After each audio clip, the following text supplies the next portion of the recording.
E estamos no ar, esse é o canal do motorsport.com no YouTube. E durante as férias da Fórmula 1, quem diz que você fica sem conteúdo de qualidade? Nesse momento, eu tenho para apresentar para vocês Max Wilson, uma entrevista que a gente fez com ele, super legal e que vale a pena você assistir cada minuto do piloto e comentarista da Band na Fórmula 1. Um papo bacana que você não perde agora. E falando ainda sobre essa questão da Red Bull, né, na sua opinião, qual é a porcentagem do talento do Max Verstappen, né, o fator Max Verstappen dentro do RB19? Você acha que realmente ele acaba destoando muito sobre os outros pilotos? Ou qualquer outro piloto, quais pilotos poderiam fazer a mesma coisa que ele está fazendo caso eles estivessem no RB19? Olha, assim, a minha visão em relação a esse domínio do Verstappen é muito difícil a gente ter 100% de certeza de qualquer coisa. Só que eu acho que quando você tem uma situação onde você tem um carro que é muito, muito bom, ou melhor, um carro que é espetacular, junto com um piloto espetacular, a gente tem momentos como a gente está tendo na Fórmula 1 agora. E esses momentos, né, o que a gente está vendo agora não é uma coisa inédita. A gente teve situações dessas ao longo da história da Fórmula 1. Num passado não tão distante, o Hamilton passou por uma situação dessas. Lógico, o Hamilton teve ali o Rosberg como companheiro de equipe, que inclusive acabou conquistando a temporada de 2016 em cima do próprio Hamilton, depois a fase Hamilton e Bottas, que é um bom piloto, mas o Hamilton fez mais ou menos o que o Verstappen está fazendo.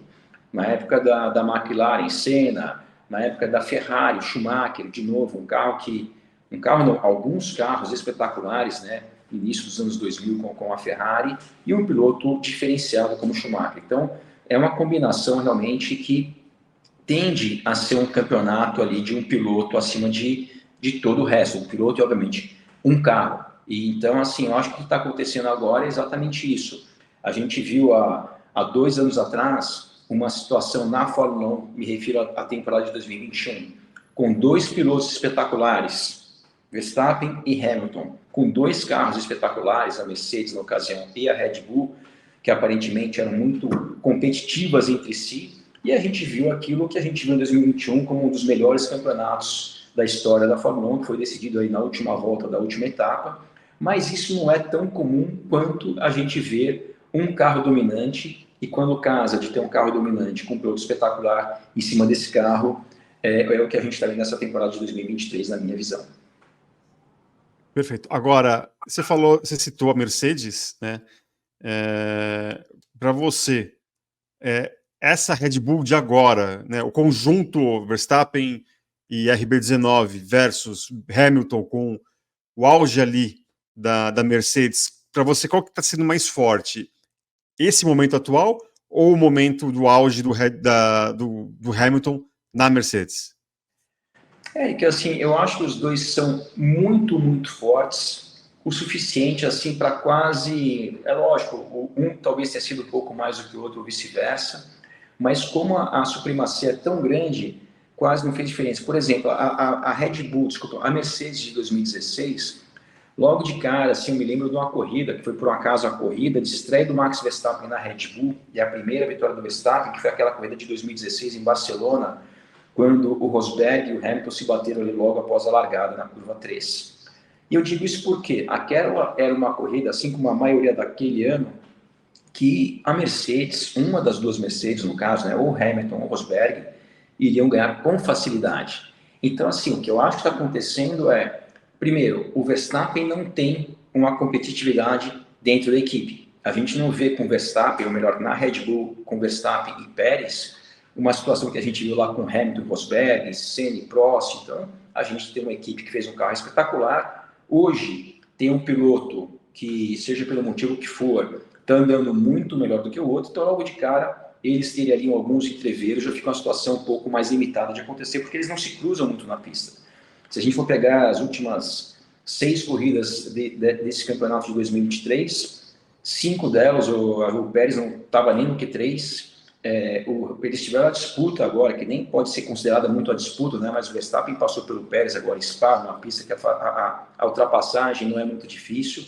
Então, logo de cara, você tem uma equipe muito dominante e não tem uma competitividade dentro dessa equipe. Agora, se esse domínio é tão grande quanto o da Mercedes, eu diria, Eric, na minha opinião, tentando responder, é um domínio muito parecido, só que no caso da Red Bull, é muito mais, ao meu ver, em função do carro, e no caso da era Mercedes com o Hamilton, era muito mais em função do motor. O motor da Mercedes, no início dessa era híbrida, e foi um domínio tão grande durante algumas temporadas, que se a gente for lembrar, em 2014, quando esse regulamento dos motores híbridos começou, a Williams, por exemplo, foi a terceira naquele campeonato. A Williams, a mesma Williams em 2012, tinha sido, se não me engano, penúltima ou última da temporada de 2012, quando ela era uma das 3 únicas equipes equipadas com motor Mercedes, sem contar a própria Mercedes, era o Williams e na época a Force India. Então, o domínio, a vantagem que o motor Mercedes tinha em relação aos motores da Ferrari e da Renault naquela época era muito grande. Então, acho que o domínio é muito parecido, só que por motivos diferentes. Hoje a Red Bull tem um carro espetacular, o carro eu me refiro ao chassis, o motor da Honda é muito bom, mas eu não sei se ele é tão melhor do que o da Mercedes ou da Ferrari, se é que é melhor, eu acho que eles são muito parecidos, e na época da Mercedes, o motor da Mercedes, isso sim fazia toda a diferença daquela época. A gente pode dizer que talvez, de um lado, a supremacia era pelo motor, como você disse, e eu concordo completamente, e da Red Bull talvez ali o conjunto, a aerodinâmica também, né, Adrian Newey e companhia limitada fazendo jus à fama, né, eu acho que é bem interessante essa comparação, poucas pessoas citaram isso. Agora, de acordo com isso, você imagina ou apostaria que as próximas 10 corridas após o retorno das férias, a Red Bull vai manter essa invencibilidade? Né? Não estou falando nem do Max, mas a vitória vai ser de ou Max Verstappen ou de Sérgio Pérez daqui até o fim do ano? Olha, é difícil a gente prever, né? Mas assim, eu acho que uma coisa que não joga muito a favor disso, eu até citei esse exemplo, eu não sei se foi na transmissão da Band esses dias, ou se foi lá no Traduzindo, que é o seguinte, quando a gente tinha lá, por exemplo, até hoje na história da Fórmula 1, o carro mais dominante da história foi a McLaren de 1988. Percentualmente falando, é o carro que mais venceu na história da Fórmula 1. Só que naquela temporada a gente tinha a seguinte situação, quando o Senna não ganhava, o Prost ganhava. Quando o Prost não ganhava, o Senna ganhava. Esse ano, mesmo com a Red Bull super competitiva, a gente tem uma situação que em várias corridas, o Sérgio Pérez nem no pódio ele chegou. Ou seja, se acontece algum problema com o Verstappen, alguma quebra, algum acidente, qualquer coisa assim, não necessariamente a gente está vendo o Pérez na segunda colocação naquela frequência toda. Então, assim, esse é o motivo, acho que principal, que tem chances da Red Bull não ganhar todas as corridas desse campeonato, mais uma vez, porque pelo menos na primeira metade dessa temporada, várias corridas o Pérez nem ao pódio chegou. Ou seja, se o Verstappen não ganha, em Silverstone tinha ganho o Lando Norris, no Canadá tinha ganho o Alonso, em Barcelona tinha ganho o Hamilton, ou seja, o Pérez não foi segundo em todas as corridas.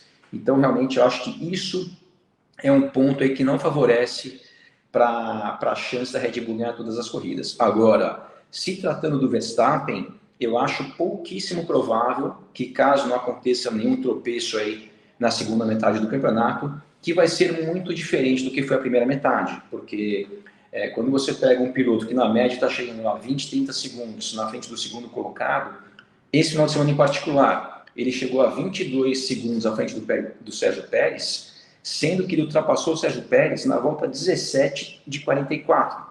Ou seja, não estava tão longe da metade da corrida quando ele foi para a primeira colocação. É diferente de quando ele vai lá, larga na pole e já começa a abrir em relação ao segundo desde a primeira volta. Essa corrida de Spa, não. Ele conquistou a primeira colocação apenas na 17ª volta e, mesmo assim, chegou a 22 segundos à frente do segundo lugar, que por um acaso é o companheiro de equipe dele, que isso chama mais atenção ainda.